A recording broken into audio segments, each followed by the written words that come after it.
tonight's big fight, the Twitter sphere went into overdrive somewhat last night when a certain Mr. Conor McGregor put his name out there to potentially sponsor a fight for KT in Ireland. DMs were exchanged. What can you tell us is the latest? No, it was like, you know, as a sort of fight sports fan, when you see on your feed Conor McGregor now follows you, sort of wondering what's going on here. And then obviously I saw all the posts going backwards and forwards. Smart marketing for Proper 12, but also obviously a passionate Irishman who loves Katie Taylor and wants to see her accomplish her dream, which is one, to fight in Ireland, and two, to potentially do it at Croke Park. So we talked, he wanted the background, you know, why would it cost so high? What could we do about it? Was there an opportunity, obviously, for Proper 12 as well?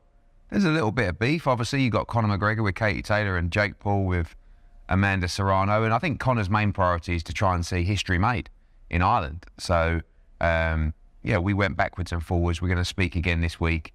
I may well fly to Ireland this week as well for a few meetings. And, you know, he talked about the process for Katie Taylor, which is, you know, is it 3 Arena and then Croke Park, or do we try and find a way to make Croke Park happen in May? We know there are obstacles there.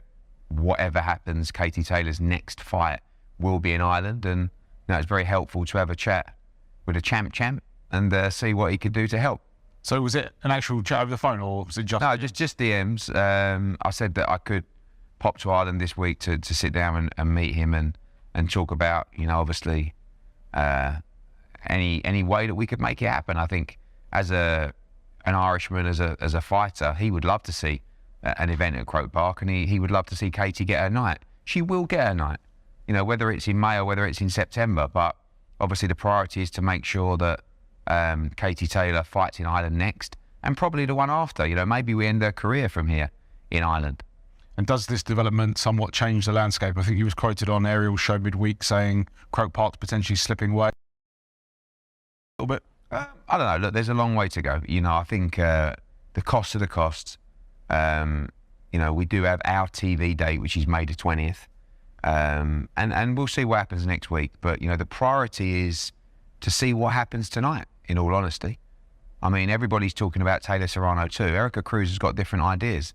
If Erica Cruz wins tonight, I don't see Taylor Serrano too. And then you bring in Alicia Baumgardner and you bring in Chantel Cameron, because you know, that's the remit that we've had from Katie Taylor. Serrano, Cameron and Baumgardner, that's the fights that I'm interested in.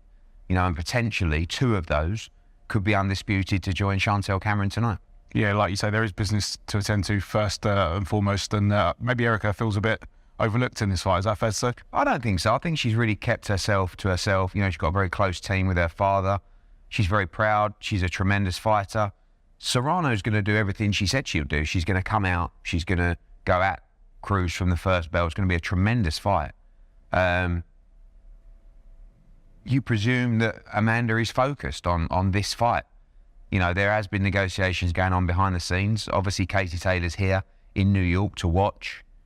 Will there be an announcement tonight if Serrano is victorious? Maybe.